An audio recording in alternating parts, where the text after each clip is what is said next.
हाँ राधे राधे भाई। आओ देखिएगा, जो हमारे पास चैप्टर नंबर कितना है 7, तो ये चैप्टर नंबर 7 है, कितने मार्क्स का है 5 मार्क्स का। कितने का है टोटल 5 मार्क्स का।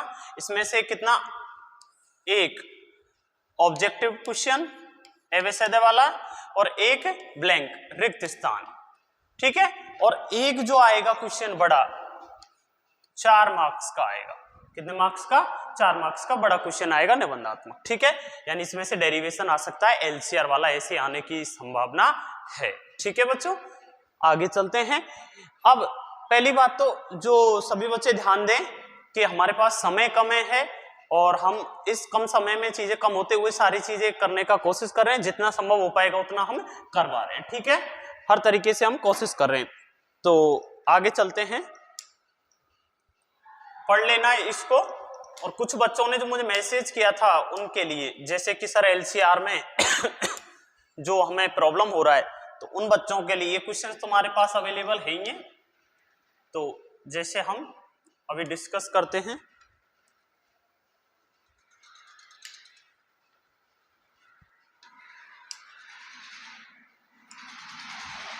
ठीक है।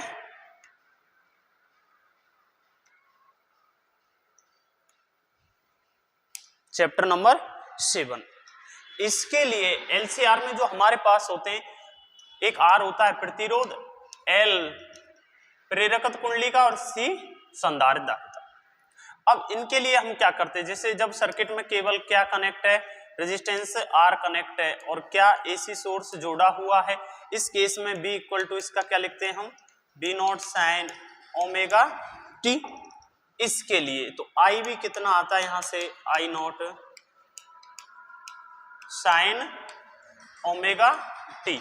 जब सर्किट के अंदर, जब सर्किट में क्या कनेक्ट हो जाता है भैया, एल कनेक्ट हो जाता है, कॉइल कनेक्ट कर दी जिसका प्रेरकत्व कितना है एल, उस केस में हमारे पास अभी भी इसका भी कितना है, बी नॉट साइन ओमेगा। इसके जो टर्मिनल हैं वहां इसके सिरों पर कितना वोल्टेज आ जाएगा, बी एल आ जाएगा। तो आई इक्वल टू, इस स्थिति में एल हम जानते B L equal to I into D L upon D T. तो यहां से आई कितना आ जाएगा, इस एल के लिए आई कितना आ जाएगा, आई नॉट साइन, ये ओमेगा टी तो आएगा ही,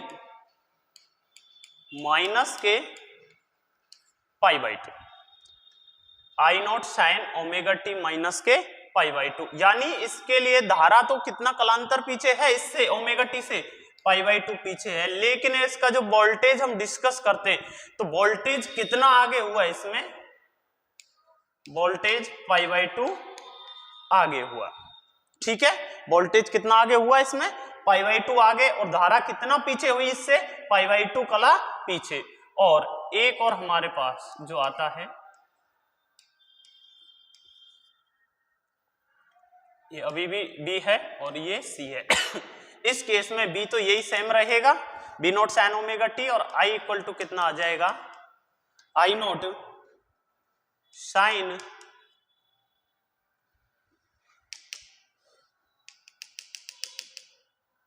आई equal to I not sine omega T plus pi by 2।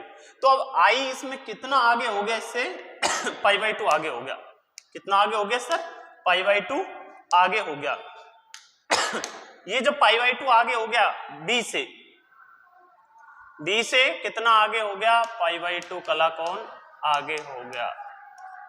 तो बी कितना पीछे हो गया फिर आई से, बी कोमा धारा से कितना पीछे हो गया, पाई बाई 2 कला कौन क्या हो गया, पीछे हो गया, ठीक है भाई। तो ये बात का ध्यान रखोगे एलसीआर जब हम सॉल्व करेंगे।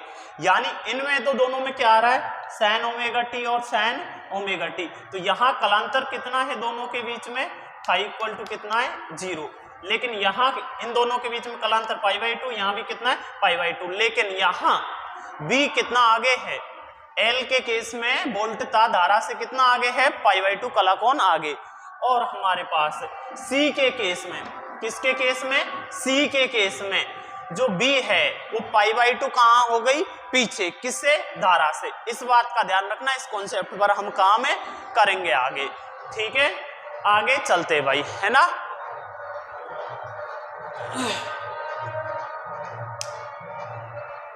नेक्स्ट क्वेश्चन,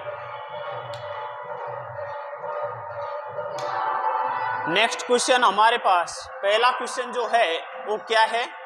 प्रत्यावर्ती धारा के एक संपूर्ण चक्र में माध्य धारा का मान होता है, यानी एवरेज धारा पूछ ली। क्या पूछ ली? एवरेज धारा। हम जानते पूरे एक चक्र के लिए, पूरे एक चक्र के लिए जो ऐसे ग्राफ बनता है, तो जितना मान, ये आधा चक्र यहां हो गया, जितना मान प्लस है उतना मान क्या है? माइनस। तो दोनों एक दूसरे को क्या कर देंगे? कैंसिल आउट कर देंगे। तो एवरेज मान कितना आ जाएगा? 0। ऐसा कौन सा ऑप्शन है? ए। पहले में क्या सही है? ए। दूसरा, यदि प्रत्यावर्ती परिपथ में वोल्टेज शिखर मान E0 है तो इसका वर्ग माध्य मूल मान होगा। हम जानते हैं Vrms इक्वल टू, या एप्सिलॉन नॉट दे रखा है,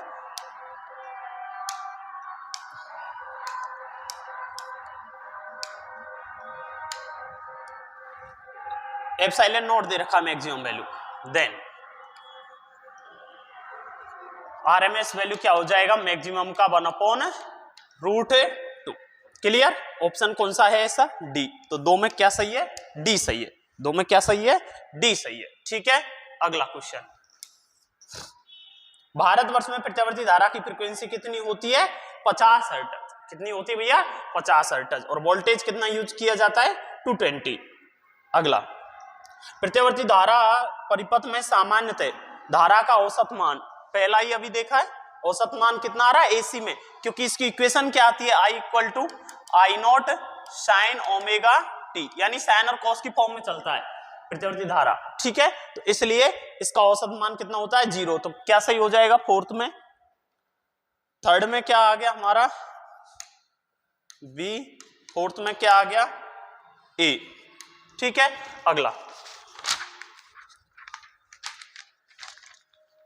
पांचवा, LCR श्रेणी एसी परिपथ में धारा और वोल्टेज में कलांतर। अभी देखो ये LCR ही तो है, इनको यदि एक साथ जोड़ देंगे तो कहां से कहां जा रहा है? फाई कितना है यहाँ? कलांतर 0। मैक्सिमम कितना जा रहा है? π/2। तो 0 से कितना जाएगा भैया? π/2। ये LCR तीनों को एक साथ जोड़ देंगे, जब भी ऐसा डाटा रहेगा तो 0 से π/2। क्लियर? तो फिफ्थ में आंसर क्या हो जाएगा? ए। अगला 6, एक शुद्ध संधारित्र विद्युत का कुचालक होता है। शुद्ध संधारित्र, संधारित्र के लिए x = क्या होता है? हमारे पास संधारित्र का x = क्या होता है? 1/ωc। ओमेगा को क्या लिख सकते हैं अपन? 2πfc xc। और xl होता तो क्या आता? xl = ωl। प्रेरक के लिए तो xl, ओमेगा को क्या लिख देते? 2πfl। तो xl तो फ्रीक्वेंसी के क्या होता है? समानुपाती, और xc फ्रीक्वेंसी के क्या होता है? व्युत्क्रमानुपाती। तो अब शुद्ध संधारित्र बोला है जिसके लिए, तो प्रत्यावर्ती धारा की आवृत्ति क्या होती है? बदलती रहती है, इसलिए ये कुचालक नहीं होगा, इसका चालन करेगा। दूसरा, डीसी के लिए, तो दिष्ट धारा जो होती है, दिष्ट धारा के लिए हमारे पास डीसी की फ्रीक्वेंसी आवृत्ति कितनी होती है? 0। तो 1/0 कितना हो जाएगा? अनंत। 1/0 कितना हो जाएगा? अनंत। यानी कितना विरोध करेगा? इसका अनंत मान का विरोध करेगा, यानी इसको गुजरने नहीं देगा, खुद के अंदर से धारा नहीं जाने देगा। तो धारा नहीं जाएगी तो किसकी तरह बिहेव करेगा? कुचालक की तरह। कौन सा ऑप्शन सही हो जाएगा? बी। 6 में आंसर क्या हो जाएगा? बी। 6 में क्या आंसर आ जाएगा? बी। आगे चलें, अगला 7, अनुनाद की स्थिति में धारा एवं वोल्टेज के बीच कलांतर होगा रेजोनेंस की कंडीशन में। रेजोनेंस की कंडीशन होती क्या है हमारे पास? ये देखिए, इधर की तरफ कौन आता है? B C. ऊपर की तरफ कौन आता है? B L. इधर की तरफ कौन आता है? B not are. नोट भी लगा लो इन पर, मैक्सिमम वैल्यू। तो देखो अनुनाद में ये दोनों क्या होते हैं? एक्सएल बराबर एक्ससी। दोनों क्या होते हैं? बराबर। केवल क्या अवस्था है? आर। केवल क्या अवस्था है? आर। तो अब इसने पूछा क्या है? इसने पूछा धारा और वोल्टेज के बीच कलांतर। जब केवल आर जुड़ा हुआ था परिपथ में तो धारा और वोल्टेज के बीच कलांतर कितना आया था? अभी देखो केवल आर की स्थिति में कलांतर कितना आया इन दोनों के बीच में? 0। कितना है 0। तो कौन सा ऑप्शन सही हो जाएगा हमारा ए। इसमें ऑप्शन कौन सा आ जाएगा ए। अगला श्रेणी एलसीआर परिपथ के लिए गलत कथन। ये क्वेश्चन बेहतर है इसको समझ लीजिएगा, ठीक है, अच्छा क्वेश्चन है, ध्यान से पढ़ो। गलत पूछा है, पहली बात तो सही नहीं पूछा है। आरोपित विद्युत भागबल प्रतिरोध के सिरों पर विभवांतर समान कला में होते हैं। हाँ सही बात है, आरोपित विद्युत भागबल और प्रतिरोध के सिरों पर कलांतर, ये जो लगाया ना हमने, ये आरोपित किया है, ये तो हमारा B not sine omega T और ये रेजिस्टेंस आर, तो इसके सिरों पर कितना आएगा बी आर। तो ये दोनों क्या बोल रहा है इसने, समान कला में होते हैं। हाँ समान कला में आए, ठीक है। ये धारा कहां उत्पन्न हुई है, इसके अंदर। अगला आरोपित वोल्टेज और प्रेरण कुंडली पर विभवांतर के बीच, आरोपित वोल्टेज और प्रेरण कुंडली इन दोनों के बीच कलांतर कितना आया, देखो कुंडली और इसके बीच कलांतर कितना है π/2। फाई बराबर एंगल का मान कितना आया π/2, 90 डिग्री, क्योंकि साइन ओमेगा टी से कितना पीछे है आई π/2 और वोल्टेज कितना आगे π/2 आगे, ठीक है। तो कलांतर π/2 ये सही है।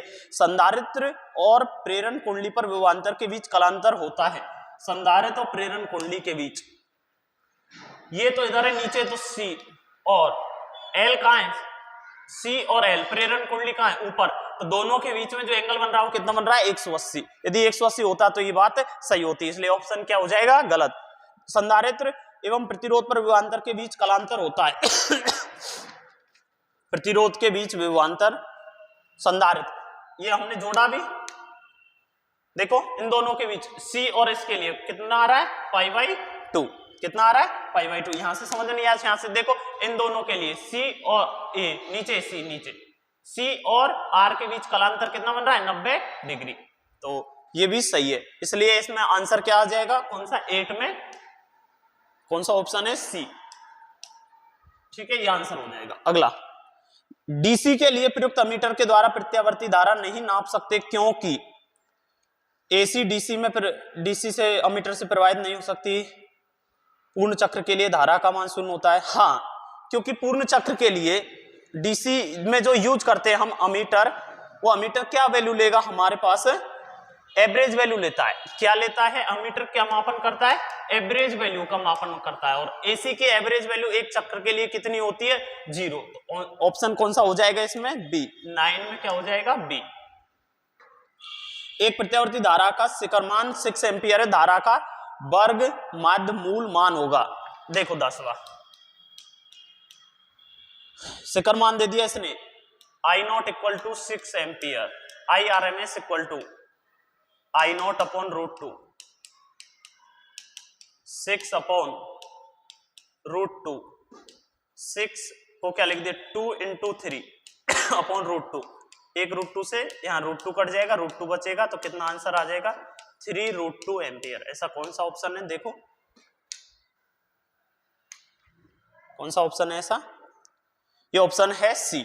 कौन सा ऑप्शन है सी, तो इसमें 10 में क्या आ जाएगा सी, सही है। अगला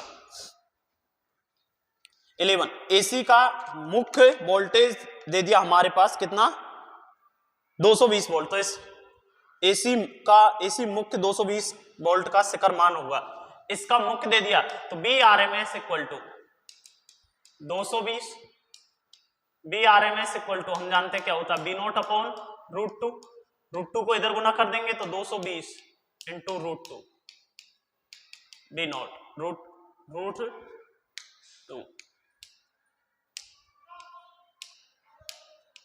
तो इसका वैल्यू 220 इंटू 1.414, इसको गुना करते हैं तो कितना आता है 311 वोल्ट, ये आंसर आ जाए। कौन सा है ऐसा 11 में क्या आ जाएगा सी, 11 में क्या आ जाएगा सी। प्रत्यावर्ती धारा के शिखर मान वर्गमूल मूल मान का, यानी I0 अपॉन IRMS को क्या लिख सकते हैं I0 अपॉन √2, I0 से I0 कट गया, ये कहां चला जाएगा ऊपर, तो इनका अनुपात पूछा है इसने, तो ऑप्शन कौन सा है इसमें सी, तो 12 में आंसर क्या हो जाएगा सी। अगला एलसीआर श्रेणी में शक्ति गुणांक अधिकतम होगा, एलसीआर में शक्ति गुणांक क्या होता है cos फाई, और फाई का मैक्सिमम वैल्यू कहां मिलता है जब फाई बराबर क्या हो 0, और फाई बराबर 0 अभी हमें कहां मिला था, वहां मिला जहां केवल परिपथ में क्या था R, यानी रेजोनेंस स्थिति में ये कौन है XL और इधर कौन है XC, ये दोनों क्या हो जाए बराबर, XL बराबर XC, और ये स्थिति को क्या कहते हैं रेजोनेंस स्थिति। ठीक है, तो XL बराबर XC, तेरे में क्या हो जाएगा ऑप्शन ए सही। अगला, युक्ति जो वोल्टता को बढ़ा देती है उसे कहते हैं, जो वोल्टेज को बढ़ा देगी उसे क्या कहेंगे ऊंचाई ट्रांसफार्मर, ऊंचाई ट्रांसफार्मर, और जो वोल्टेज को घटा देगा उसे क्या कहेंगे अपचाई ट्रांसफार्मर। ठीक है, ट्रांसफार्मर। तो इसमें बढ़ा रहा है, तो बढ़ा रहा है तो कौन सा सी, 14 में क्या आ जाएगा सी। अगला, एलसीआर परिपथ में अनुनाद प्रस्तुत होता है। एलसीआर में अभी हमने देखा है एक्सएल बराबर क्या होगा, एक्सएल बराबर एक्सी, एक्सएल को क्या लिख देंगे हम ओमेगा इंटू एल, और इसको क्या लिख देंगे 1 अपॉन ओमेगा सी। किसकी फॉर्म में पूछा है इन्होंने, इसी फॉर्म में पूछा है, तो ए ऑप्शन सही हो जाएगा। हाँ बच्चों देखिएगा, हम क्वेश्चन कर रहे थे क्वेश्चन नंबर 16, तो 16 क्या कह रहा था, इसमें जो डाटा दे रखा है वो डाटा इधर दे रखा है हमारे पास, कहाँ है इरा, देखो क्या क्या डाटा है। एनपी प्राथमिक कुंडली में प्रयोग संख्या दे रखी है 1000, एनएस सेकेंडरी में दे रखी 3000, ईपी दे रखा है, प्राइमरी में ईएस पूछा है, लेकिन प्रति फेरा पूछा है, तो इस बात का ध्यान देंगे, फार्मूला यूज कर लिया ईएस अपॉन ईपी बराबर एनएस अपॉन एनपी। ईएस चाहिए, इसको इधर मल्टीप्लाई कर दिया ईपी को ले जाके, इनका वैल्यू रख लिया 3000 बटे 1000, 3 बार कट गया 80 यानी 240, ऐसा पहला ही ऑप्शन दे रखा है जो कि गलत है। उसने पूछा प्रति फेरे द्वितीय कुंडली में, तो अभी फेरों का भाग देंगे 240 बटे 3000, इसको काटे तो 6 से 4 बार कट गया, ये 0 गया, ये 50 बार, तो यहां पर हमारे पास ये देखिए ये कितना आ जाएगा हमारे पास 2 बटे 25 यानी 200 बटे 25 होता तो 0.08 वोल्ट। ऐसा कौन सा ऑप्शन है, ऐसा ऑप्शन है डी। तो 16 में आंसर क्या आ जाएगा हमारे पास डी। क्लियर, आया बात समझ में, आगे चलते हैं। अगला, अपचाई ट्रांसफार्मर बढ़ाता है, अपचाई ट्रांसफार्मर किसको घटाता है बी को, तो किसको बढ़ाएगा फिर धारा को, है ना, तो ऑप्शन कौन आ जाएगा ए। 17 में क्या आ जाएगा ए। अगला, प्रत्यावर्ती धारा को उसमें जूल ऊष्मन, 18 में भी ए। 19 में प्रतिबाधा का ऐसा ही मात्र, प्रतिबाधा क्या होता है ओम होता है जेड का, तो इसमें क्या आ जाएगा 19 में बी। 20 में पोटेंशियल लगाने पर एक डीसी धारा उत्पन्न करने वाले संयंत्र का नाम, एसी लगाएंगे तो हमें डीसी मिले, ऐसा कौन करता है रेक्टिफायर, हमने 14 पार्ट में पढ़ा है ना, तो 20 में क्या आ जाएगा ए ऑप्शन। अगला, जब प्रत्यावर्ती धारा परिपथ में प्रतिरोध के साथ साथ प्रेरकता या संधारण दोनों होते हैं तो परिपथ की परिणामी रुकावट को, जब वो सब जुड़े रहते हैं तो क्या आता है Z, Z equal to √r² plus XL minus XC का होल स्क्वायर, है ना, तो क्या कहते हैं इसे प्रतिबाधा, इंपीडेंस, क्या कहते हैं प्रतिबाधा। ठीक है, अगला, इस खाली रिक्त स्थान के अंदर क्या आ जाएगा प्रतिबाधा। 22, परिपथ में बिना ऊर्जा 6 के बहने वाली धारा को क्या कहते हैं हम बाटहीन धारा, बाटहीन धारा क्या कहते हैं बाटहीन धारा। ठीक है, अगला, अन्योन प्रेरण सिद्धांत पर बना एक ऐसा उपकरण जो प्रत्यावर्ती वोल्टता को बदलने के काम आता है, कौन होता है ट्रांसफार्मर, क्या होता है ट्रांसफार्मर। अगला, 23 में ट्रांसफार्मर, 24 का देखिएगा, ट्रांसफार्मर केवल वोल्टता में परिवर्तन करता है, आवृत्ति नहीं बढ़ाता, आवृत्ति को बदलता नहीं है। ठीक है, तो इस रिक्त स्थान में क्या आ जाएगा आवृत्ति को नहीं बदलता 24 में। ठीक है, अगला 25, फेजर का मान समय के साथ क्या होता है बदलता है या परिवर्तित होता है, परिवर्तित होता है या बदलता है। एसी सर्किल के पूर्ण चक्र में धारा की वोल्टता का अधिकतम मान, मैक्सिमम जो वैल्यू मिलता है, मैक्सिमम जो वैल्यू मिलता है इसे क्या कहते हैं हम बी नॉट, शिखर मान, हिंदी में क्या कहेंगे तो शिखर मान या अधिकतम मान, शिखर मान। अगला,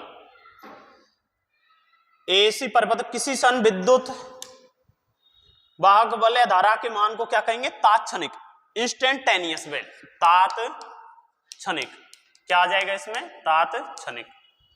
अगला, एलसीआर अनुनाद परिपथ में प्रतिबाधा, एल और सी एक दूसरे से कट गए थे, केवल कौन बची थी, आर, तो इसमें क्या आ जाएगा, प्रतिरोध। प्रतिबाधा का मात्रक क्या होता है, प्रतिरोध का जो मात्रक होता है वही प्रतिबाधा का ओम, क्या होता है, ओम।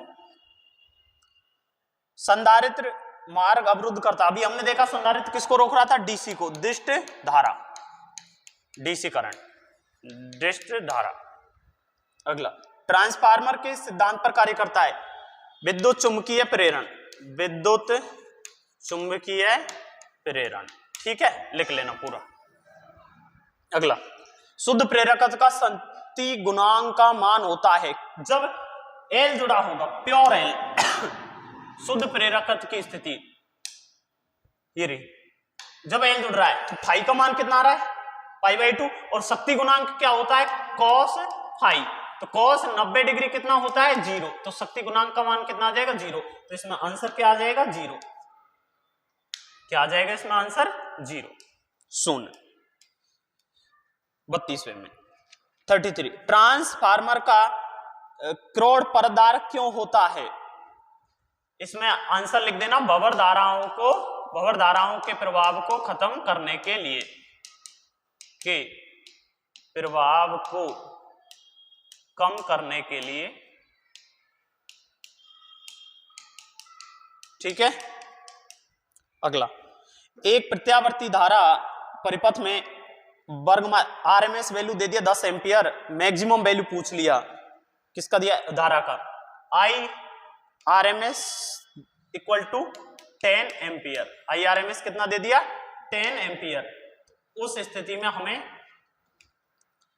आई आरएमएस इक्वल टू, हम जानते क्या होता है, आई नॉट अपॉन √2, उस स्थिति में हमें क्या पूछ लिया, आई नॉट पूछ लिया, तो √2 को इधर क्या कर देंगे, गुना, 10√2 इक्वल टू आई नॉट, √2 का वैल्यू कितना लिख देंगे हम, √2 का वैल्यू 1.414, तो कितना हो जाएगा, 14.14 एम्पियर, ठीक है, ये आ जाएगी सिग्मा। अगला, प्रत्यावर्ती धारा की आवृत्ति बढ़ाने पर धारतीय प्रतिघात पर क्या प्रभाव पड़ता है, धारतीय प्रतिघात, इसने पूछा है XC इक्वल टू क्या होता है, 1/ω/c, और इसको क्या लिख सकते हैं, 1/2πfc। जब क्या बढ़ा रहे हैं हम, फ्रीक्वेंसी को बढ़ा रहे हैं, किसको बढ़ा रहे हैं हम, फ्रीक्वेंसी को बढ़ा रहे हैं, फ्रीक्वेंसी बढ़ाएंगे तो ये पूरी वैल्यू क्या होगी, कम होगी, ये पूछा है ना, आवृत्ति बढ़ाने पर धारतीय प्रतिघात पर क्या प्रभाव पड़ेगा, XC का वैल्यू क्या हो जाएगा, कम, धारतीय प्रतिघात क्या हो जाएगा, कम हो जाता है। अगला, √LC का मात्रक क्या होता है, √LC क्या होता है, ओमेगा इक्वल टू 1/√LC, ठीक है। अब इसने √LC का पूछा है तो √LC इधर ले जाएंगे, 1/ω, और 1/ω किसका उल्टा होता है, T का, या फिर इसको ऐसे लिख लो 1/2πf। अब तो देखो √LC 1/2π, T बराबर क्या होता है, 2π/f, या T बराबर 2π/ω, तो यहां से इसकी जगह हम क्या लिख देंगे, 1/f की जगह 2πt, यानी ये कट जाएगा, तो किसके यूनिट में किसके आ जाएगा, यूनिट काट रहे अपन, तो यूनिट T किसकी आ जाएगी, सेकंड की, समय क्या आ जाएगी, क्या आ जाएगी, सेकंड, ठीक है। अगला,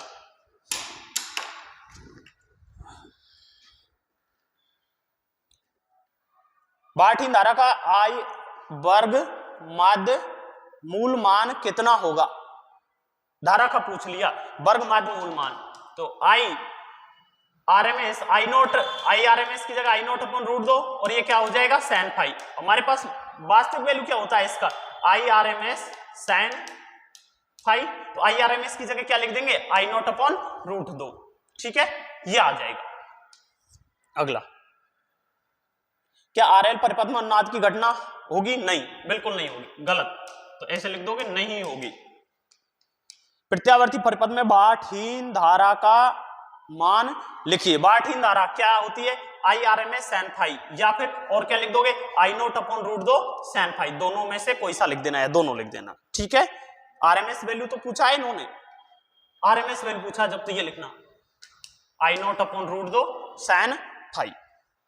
अगला, प्रत्यावर्ती धारा तथा दिष्ट धारा में अंतर।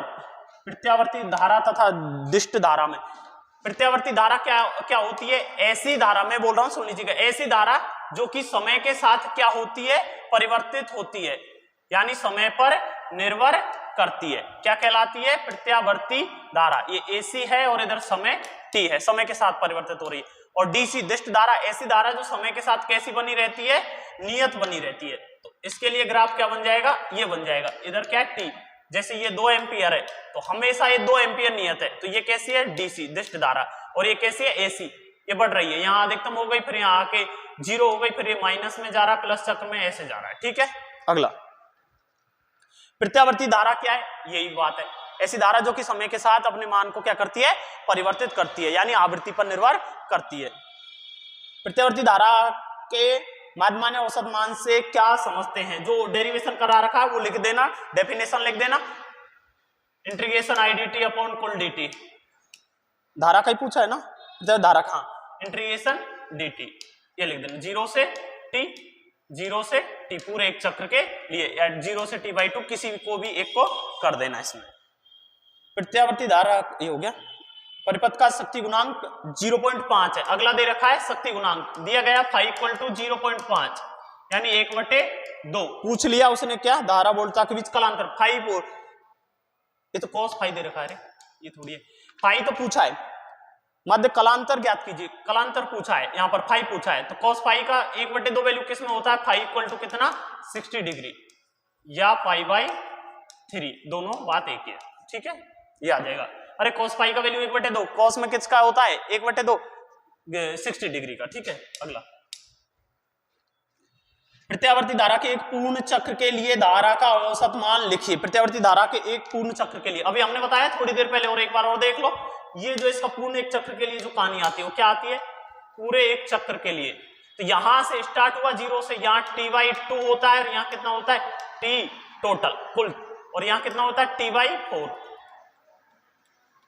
पूरे एक चक्र के लिए जितना प्लस मान आ रहा है उतना ही क्या आ रहा है? माइनस। तो दोनों मिलके क्या हो गए? 0। तो कितना आ जाता है? 0। प्रत्यावर्ती धारा हो गया ये तो। प्रत्यावर्ती धारा को शिखर मान से 0 तक पहुंचने में लगा समय ज्ञात कीजिए, जबकि धारा की आवृत्ति दे दी, आवृत्ति दे दी इन्होंने। F इक्वल टू क्या दे दिया इन्होंने? कितना हर्ट्ज? 50 हर्ट्ज। ठीक है, F दे दिया। अब इन्होंने पूछा यहां से और यहां तक, तो हमने कहा यहां जाके शिखर मान हो रहा है या नहीं? बताओ, यहां जाके इसका शिखर वैल्यू मिल रहा है या नहीं? मैक्सिमम, मैक्सिमम तक जाने में कितना समय लग रहा है इसको? ये t/4 कितना लगता है? पूरे एक आवर्तकाल का 1/4 भाग। तो F दे दिया। अब F 1/f क्या होता है?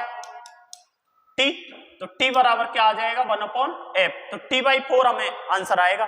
कितना समय लगता है इसको यहां तक जाने में? t/4। तो t equal to t/4। t की जगह क्या लिख देंगे? 1/f। 1/f की जगह यानी क्या होगा? 1/f into 4, 1/f। f का वैल्यू कितना? 50 इंटू 4, ये कितना आ जाएगा? 1/200। और समय पूछा है तो सेकंड। ठीक है, और करना चाहो तो 0.5 इंटू 10 की घात -2 सेकंड। ठीक है, अगला बड़े क्वेश्चन। प्रेरणिक प्रतिघात धार आवृत्ति पर निर्भरता दर्शाने वाला वक्र, प्रेरणिक और धारतीय दोनों के, L का एंड C के दोनों के ग्राफ पूछे। तो XL बराबर क्या होता है? Omega L। ओमेगा बराबर क्या लिखते हैं अपन? 2πf into L। और C बराबर क्या लिखते हैं हम लोग? XC। XC इक्वल टू क्या होता है? 1/ओमेगा C। ओमेगा C को क्या लिख देंगे? 1/2πfc। तो यहां तो XL किसके समानुपाती आया? फ्रीक्वेंसी के। और यहाँ XC किसके व्युत्क्रमानुपाती आई है? F के। ठीक है, तो अब यहां से जो हम कहानी बनाएंगे, ये तो दोनों का ग्राफ कैसा बन जाएगा? एक सीधी रेखा। क्या बन जाएगा? एक सीधी रेखा। इधर कौन आ जाएगा? XL, और इधर कौन आ जाएगा? Frequency F। यहां कैसा ग्राफ बन जाएगा? व्युत्क्रमानुपाती। कैसा ग्राफ बन जाएगा? व्युत्क्रमानुपाती। ये सब XC inverse proportional to F। ठीक है, इधर क्या आ जाएगी? XC, और इधर क्या आ जाएगा? F। अगला, LCR श्रेणी में प्रत्यावर्ती धारा के मान में आवृत्ति के साथ, LCR श्रेणी में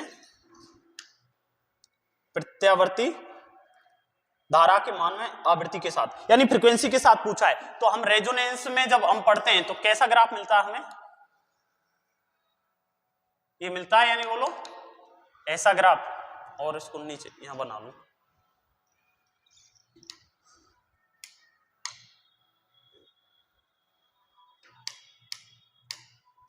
ठीक है, ये मिलता है। और जिस आवृत्ति पर ये मिलता है, यहां तो धारा का वैल्यू हमें क्या मिलता है, यहां तो धारा का वैल्यू क्या मिलता है, मैक्सिमम, आई मैक्सिमम। और जो जिस फ्रीक्वेंसी में मिलता है उसे कौन सी कहते हैं, आवृत्ति, रेजोनेंस आवृत्ति, ठीक है, ओमेगा आर या एफ आर, ये ग्राफ बनेगा। अगला, ट्रांसफार्मर में होने वाली दो मुख्य ऊर्जा हानियों का उल्लेख कीजिए।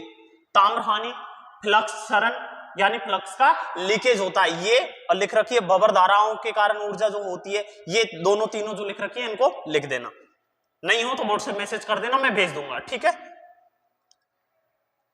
एक विद्युत बल 220 वोल्ट आपूर्ति पर 100 वाट शक्ति देने के लिए बनाया गया है।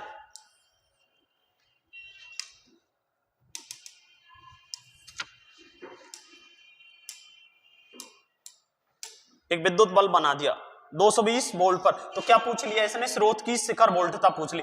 जब ये वोल्टेज दे रखा है तो कौन सा दे रखा है, बी आर एम एस, कितना 220 वोल्ट, और क्या ज्ञात करना है, बी नॉट ज्ञात करना है। तो हम जानते, क्या जानते हैं, B R M S equal to क्या होता है, बी नॉट बटे रूट है 2, बी नॉट ज्ञात करना है, रूट 2 को इधर गुना कर देंगे, 220 इंटू रूट 2, एक क्वेश्चन पहले भी आया ऐसा सेम, तो बी नॉट आ जाएगा, कितना आया था 311 वोल्ट, पहले भी आया, ठीक है। अगला, एलसीआर प्रत्यावर्ती परिपथ में आर दे दिया, ये दे दिया, ये दे दिया, ये देखो ये एलसीआर है,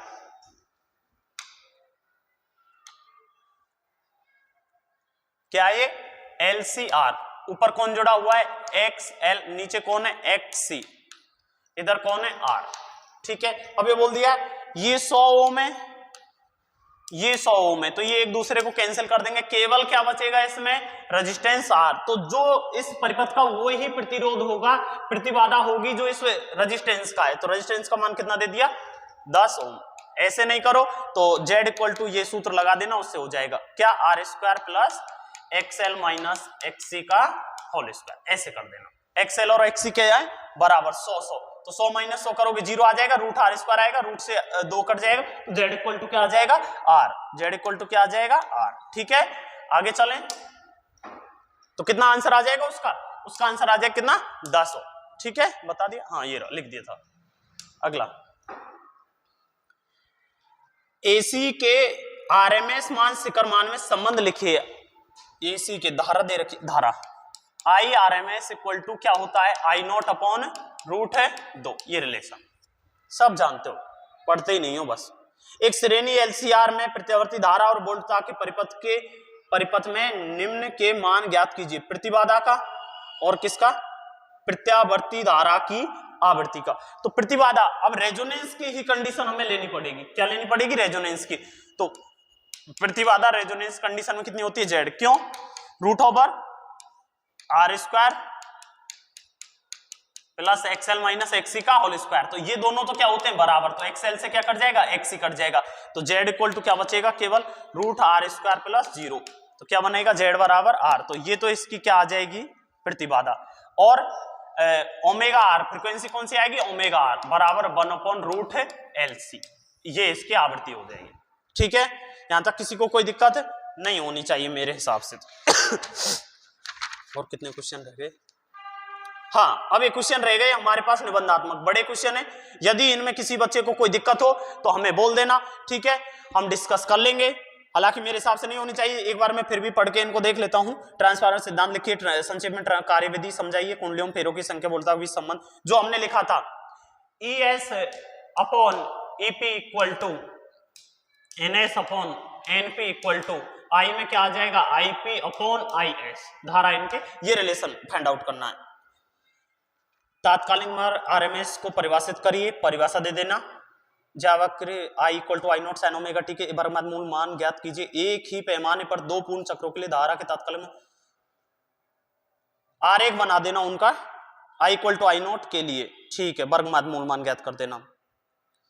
प्रतिरोध जोड़ा गया है, सूत्र ज्ञात कीजिए, ठीक है, V नॉट ओमेगा सी, ये एलसीआर परिपथ है लास्ट वाला, ये आ सकता है बेटा, एलसीआर आने की संभावना है क्योंकि इसमें डेरिवेशन ही बनने का है। ठीक है, ध्यान रखना, पढ़ लेना बेटा, है ना बच्चों। कोई दिक्कत हो तो बताओ, नहीं तो हम चलते हैं आगे।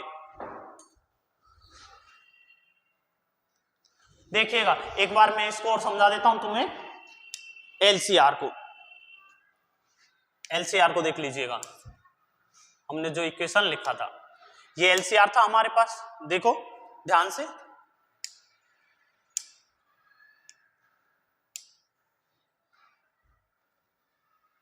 यही था एलसीआर। ठीक है, तो देखिएगा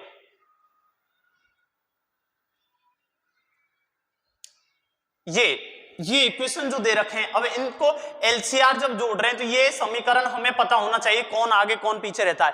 जब प्रतिरोध जुड़ा होता है तो उस केस में, फिर एक बार समझा रहा हूं, ध्यान सुनिए, जब प्रतिरोध जुड़ा होता है तो उस केस में क्या कहानी होती है, वोल्टता और धारा कैसे रहते हैं, वोल्टता और धारा के बीच कलांतर कितना आता है, 0। जब एल जुड़ा होता है तो वोल्टता और धारा के बीच कलांतर π/2 आता है, लेकिन आगे कौन होती है, वोल्टता, किससे आगे होती है, धारा से। ठीक है, और C जब जुड़ा होता है तो वोल्टता π/2 पीछे होती है, किससे, धारा से। इस सिद्धांत पर एलसीआर सर्किट काम करता है, तो ध्यान से देखिए, ये हमारे पास, इसको इधर ये हो जाएगा, देखो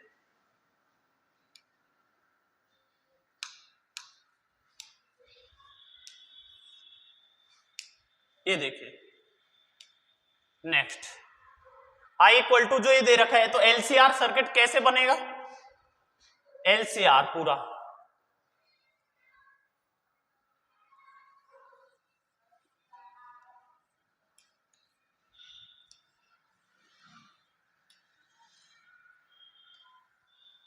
ये क्या हो गया, R, ये कौन है L, और ये कौन है C, तीनों हमने किस में जोड़ दिए, श्रेणी क्रम में जोड़ दिए।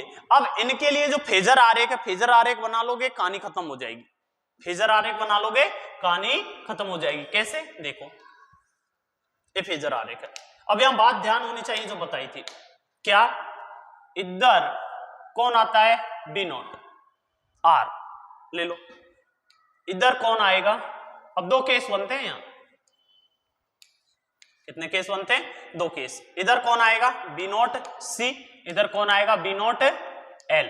ठीक है, अब इनमें देखिएगा ध्यान से, हमारे पास केस फर्स्ट, जब कौन B0 L अधिक होगा किससे, B0 C से, इसका, इन दोनों का परिणामी कहीं यहां बीच में रह जाएगा, इधर इसका रह जाएगा, तो इन दोनों का परिणामी कहां आ रहा होगा, बीच में। ये दोनों ऐसे, इस पर जो ग्राफ है लास्ट में कितना बन जाएगा, इतना बन जाएगा। ये कौन कौन आ जाएगा, B0 L minus B0 C, और किस किस का, B0 R का, B0 R का, इन दोनों का यहाँ क्या आ जाएगा, परिणामी। आया बात समझ में। अब यहाँ कलांतर देखना हमें पता है, इन दोनों के बीच में देखो C कितना पीछे हो गया, इससे π/2, और L कितना हो गया, π/2 कला आगे। आया बात समझ में, ये इनका समीकरण, ये इनकी ये कहानी है। यदि ये बात समझ में आ गई तो फिर इनका डेरिवेशन तो फिनिश हो गया। बस फेजर आरेख दिक्कत करता है, जो फेजर आरेख समझने का है। फिर अगली स्थिति में क्या हो जाएगा, अगली स्थिति में क्या हो जाएगा हमारे पास, देखिएगा अगली स्थिति में केस सेकंड, कौन बड़ा, केस सेकंड में बड़ा कौन है, मान लो इसके XC बड़ा हो गया किससे, XL से। तो अब क्या कहानी बनेगी, अब ये बनेगी, इधर तो कौन है R, तो B0 R, इधर कौन है XL, इधर कौन है XC। तो देखो XC बड़ा हो गया तो हमने इसका परिमाण भी क्या कर दिया, बड़ा कर दिया। B ले रहे हैं तो फिर B लो इधर, ठीक है। तो ये क्या हो गया B0 C, और ये क्या हो गया B0 L, ठीक है, ये B0 R। अब इन दोनों का परिणामी, ये दो वेक्टर की तरह ट्रीट कर रहे हैं तो यहां कहीं रहा होगा, तो इन दोनों का रिजल्टेंट आएगा किस किस का, देखो B0 R, और यहां तक क्या बन जाएगा B0। अब क्या बनेगा C माइनस B0 L, ये बनेगा, ठीक है भाई। आई बात समझ में। और यदि इनका ये वाला फेजर बनाना है, उस पिछले वाले में भी यदि बनाना होता तो ऐसे ही बनता, देख लीजिए। ये वाला यदि फेजर बनाना है, कौन सा वाला, जैसे